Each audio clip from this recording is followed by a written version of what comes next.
قریب 1 میلیون تاجیک که در روسیه زندگی میکنند به عنوان مهاجر و کار میکنند. این آیا مشکلاتی را برای جامعه تاجیکستان به وجود آورده و احیانا نفوذ روسیه رو تداوم میبخشه در تاجیکستان؟ 1 میلیون نفر مهاجران مهنتی ما در روسیه کار و زندگی فعالیت میکنند. بله همینطور است. دیگر به منطقه به کجا روند؟ و با این کار هم کمک به اقتصادیات تاجیکستان است، هم به عائله های خودشان. از حکومت کشور راضی هستی؟ البته چونه؟ از جناب عالی راضی هستی؟ البته راضی. من نه کی بسته برای جناب عالی همه یک جا بپیش برای جناب عالی یگان خوب با امید نشود که سبیل چی میشه؟ آرومی جمعه ما را صبح صبح آرومی ما پرداخت شده. شخصا امید شدید ما 2 نفر از روز اول این قدر جان کردیم، این قدر مهنت کردیم. سلام علیکم. و علیکم السلام. میخواستم همین موضوع شما فهمم که در چی بود ما شکر شما ویدیویی صحبت دارین قدیمه، اما متاسفانه ما در اینجا ویدیو من خاموش میکنم. فقط آواز شما در استودیو میروه. از کجا تماس میگیرین؟ از تاجیکستان. از تاجیکستان. خب ما صحبت ما درباره قضیه عزت امان رفته شده است. نشنوم. خب بفرمایین شما چی فکر دارین که عزت امان آیا بیگناه بود یا که گناهگار بود؟ البته که یگان کس به یگان گناه هیچ وقت یگان کس دستگیر نمیکند یا اینکه از دولت اخراج نمیکند. خب البته که عیبش بوده است. عیبش بوده است. این آمده در دوشنبه خب گیر کردن. البته کسایی که دستن یعنی که شما میگن که عزت امان گناهگار است؟ البته. چی گناه کردگی است؟ خیلی چیزی که من شاهد هستم در علاقه مثال ویدیو رولی که کرده در شبکه اجتماعی پخش که مثال ما از همیشه چی کردگیم؟ ضرر دیدگیم. چرا پیش از این حکومت این کسا پیش از این که عزت امان به تاجیکستان بگردونن اینا ویدیو نوار نکردن به همون خاصی خودشان به شکل همون عادی و در یوتیوب پرتوین؟ بعد که عزت امان قپیدن بردن بعدا اینا طلب دارن. شما حکومت جمهوری تاجیکستان رو یگان وقت نمیتونید عیبدار کنید. سبب در اون است که حکومت تاجیکستان یگان خیلی دعوا نکرده است که عزت امان رو از روسیه، از قلمرو روسیه بیرون کرده شود. فهمیدین؟ بعد خیلی عزت امان یک بار غیب زده از تاجیکستان پیدا شد. عزت امان پیش از غیب نزده گفته بود که در ویدیوی پیش از دستگیر شدنش من شاید به تاجیکستان روم و شاید مرا دستگیر کنن. این با همه معلوم است. من شاید به تاجیکستان روم یا که من با زور مرا بگیرم ببرم.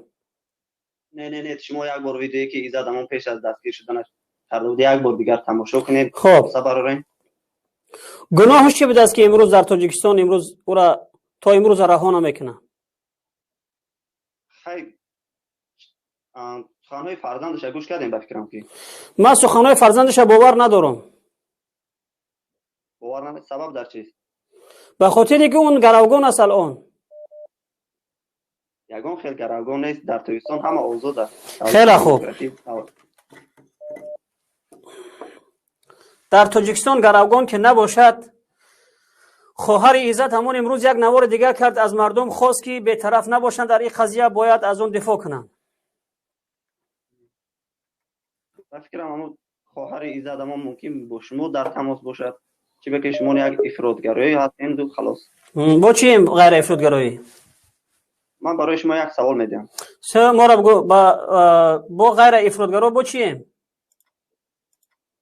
فکر مردم هر طرفه میکنین. مردم هم آزادن. در سال تولد چنده؟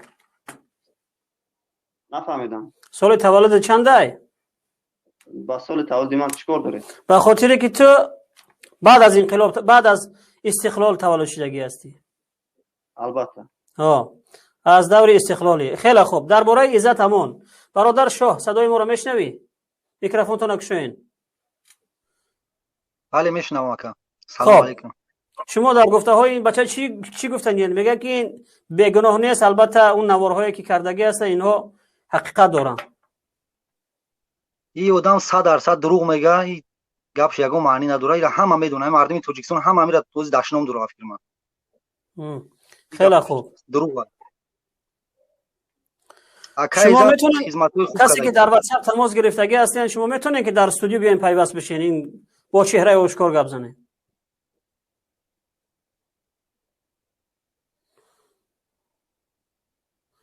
همه کسی که در استودیو تماس در واتساپ تماس گرفتگی هستین البته میتونین که در استودیو بیاین گپ زنین. مرحبا. خیلی خوب. در همون سلکه داخل شین. من سلکه رو برای شما روان میکنم. مرحمت داخل بشین بعد مردم با جواب تر میگن.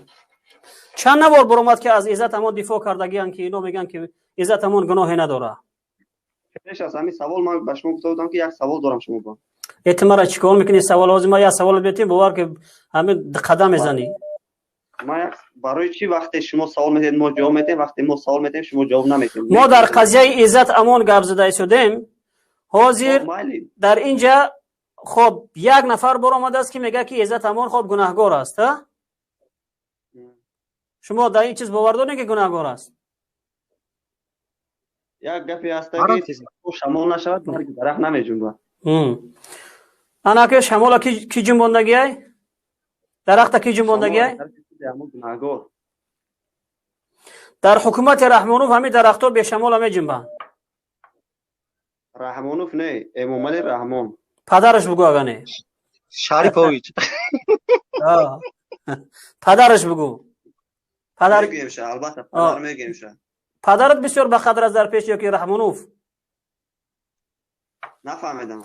پدر در نظر بسیار بقدرتر است یا که رحمانوف؟ هر دوشون. نه بسیارتر. بسیارتر هر دوشون. اگه کودک سوال میکنی میگوی که او چطور بسیار دست میداره او چطور میگه هر دوشه. این خدیگه بپرسی شدی رحمانوف میگه. خب انا بیا یک برادر دیگر قبول میکنیم. برادر شما شاه یک لحظه منتظر باشین ان شاء الله که خب برادر آزادی سلام علیکم. سلام علیکم. بیا بفرما. او آدم از کجا بر اومده یخته گم میزنه؟ خب نویره معلم شما را میشنوه. میشنوه؟ میشنوه. ما همینجا 5 نفریم. یکم در دشمن ملت نیست. همش آدمای نرسنه.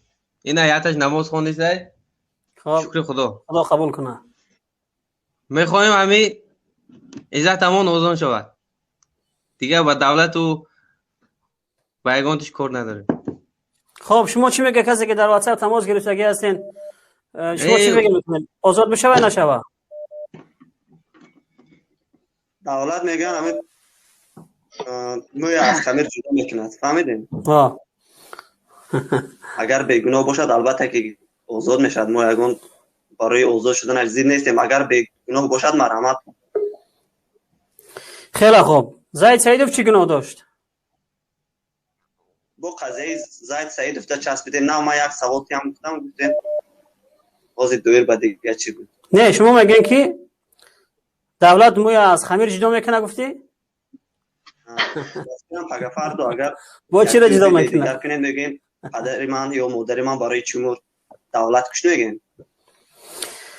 اگر در همیشه بروز پدر و مادر ما اگر از دنیا میگذشت ما با دل پر میگفتم که رحمانوف کشتگی ای.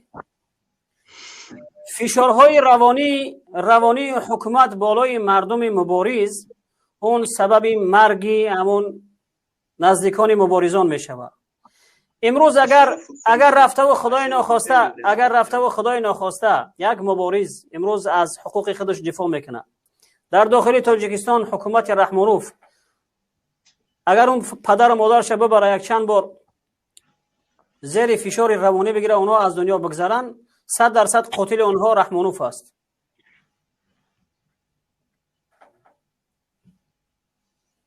خب چهره شما رو همه در تاجیکستان میشناسن که شما چطور آدم هستید. ما چهره ما را غیر از تاجیکستان در دنیا میشناسه. چهره اختم چهره اختم میشناسن از این به بعد. شما رو با چهره خاینی میشناسن. راست میگوی؟ البته که راست است. شما رو با کدام چهره میشناسن؟ رحمانوف با کدام چهره میشناسن؟ همچنین یک طرفدار دولت امامعلی رحمان هم برای استقلالیت دولتمون چقدر میسود تلاش ها کرده ایم. 28 سال قریب 30 سال میشود که تحت سروری امامعلی رحمان تاجیکستان صاحب استقلالیت هست. شما خیلی بهتره که شما ما سلکه روانتون میکنم در استودیو داخل شین، اینجا اونقدر مناسب نیست. خب ما یک لحظه ما دیگر خواهش میکنم که در چی زنگ نزنین، ما قطع میکنم از یک لحظه. ما همین سلکه را به همین آدم روان بکنم.